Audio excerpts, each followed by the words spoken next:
devices, in your bathroom, in your kitchen, in your brain. Bernie and Sid in the morning. Enable and open 77 WABC.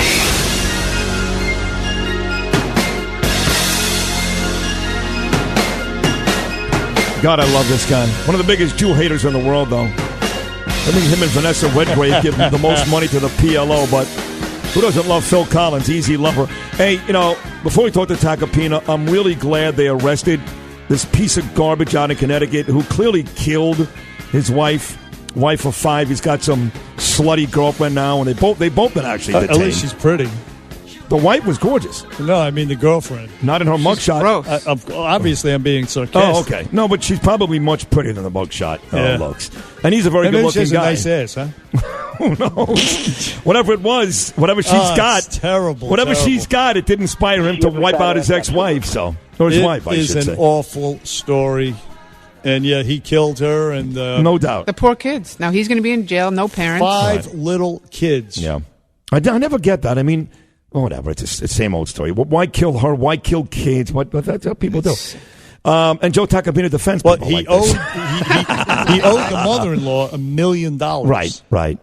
So I guess he thought by killing the daughter that would make it go away. Who knows what other circumstances were involved? But one of the sticking points was that $1 million debt he had to the mother-in-law. Well, that doesn't go away when you kill the daughter. Well, maybe in his mind, doesn't go away. Well, maybe in his mind, hey, should have killed the mother-in-law. Now I get the house and custody. Maybe now that's he what gets he was jail. thinking. Right, except it never works out. Except I'm the clear and obvious person that killed her. Look, there's evil in the world. You have the woman cop out in Oceanside who's evil too. Contracted to kill her boyfriend, her husband. Excuse me, and her boyfriend's daughter. Right. But that didn't go through. This one did, and it was kind of nasty. Yeah, it's terrible. But anyway, Joe Tacopina does make his money defending people like this. Doesn't make Joseph a bad guy. Joseph is actually a wonderful, wonderful guy and a brilliant attorney.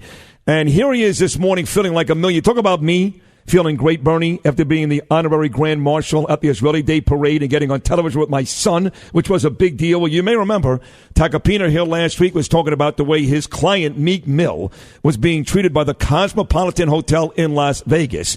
And they were ready to sue these people for a lot of money. Didn't even have to go that way because, as it turns out, Cosmo has already apologized.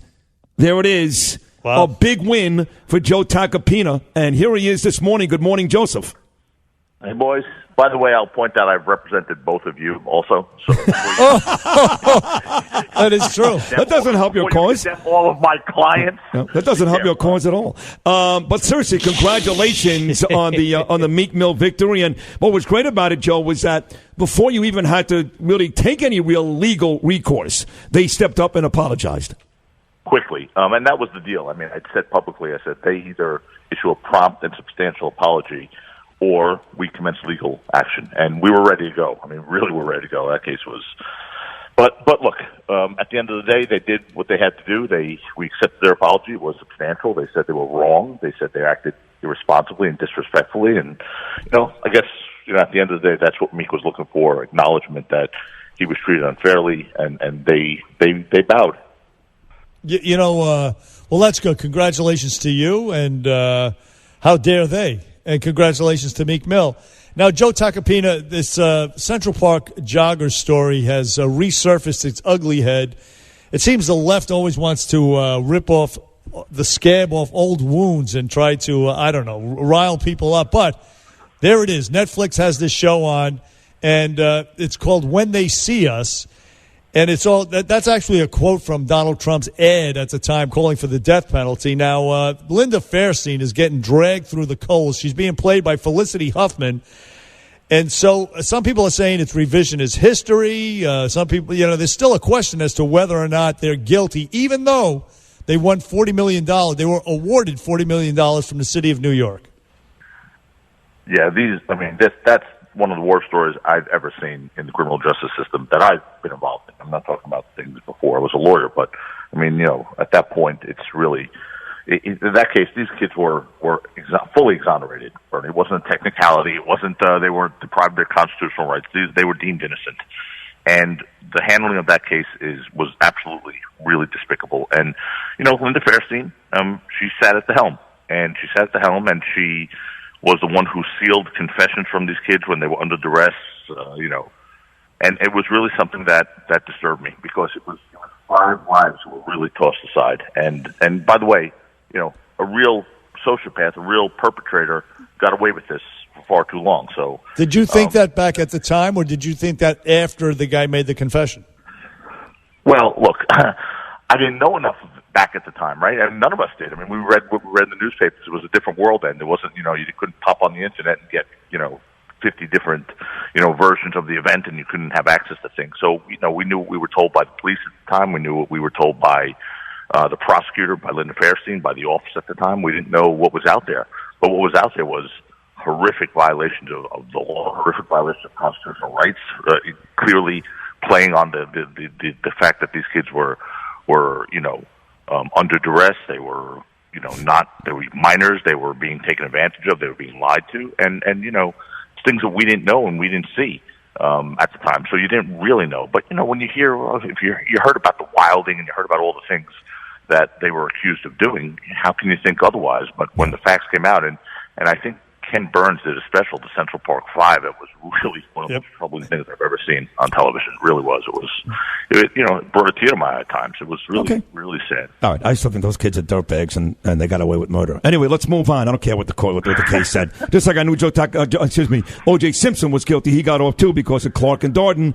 Those kids were anything but innocent. No. They were innocent of the rape of right. They're still dirtbags, all those kids. Right. Anyway, that's fine. Okay. Let me ask you about I'm not going to give these kids a pass. These poor kids. They got $40 million. They were out there doing bad that night. They may or may not have raped that lady. I don't know.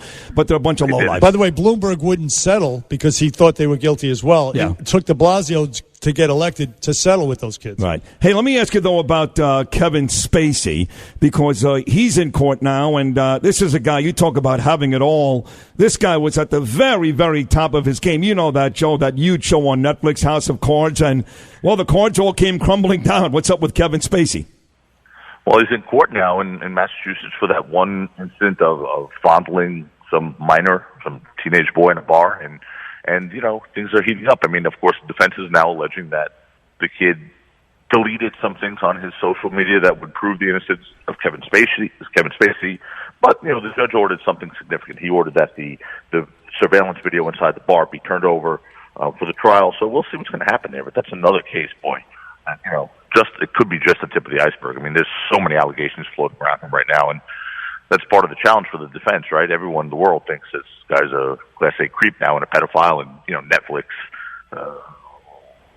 just cut him off at the kneecap before he's convicted of anything. So it's going to be hard. These cases are very, very hard because you have the public sentiment, and again, it's difficult. But really, it's so troubling when you read these allegations. It's unbelievable. And you're right. People who have everything. It's hard to justify. If true, it's incredibly hard to justify, and he should be taken to the cleaners on this. He should, and it wasn't just this kid. There's been others. So there's a pattern here. Joe Tacopina, defense attorney, and we are out of time though. Otherwise, I would pursue it even further. But Joe, we love you. No matter what you think of these Central Park 5 kids, we really do. And we thank you for appearing on the Bernie and Sid Show. Okay, guys. Talk to you next week. All right, Joe. Look forward to it. As always, terrific job. Joe loves that book by Wayne Coffey. Every time I talk to him, because he reads stuff like you, Bernie, about the 1969 Mets.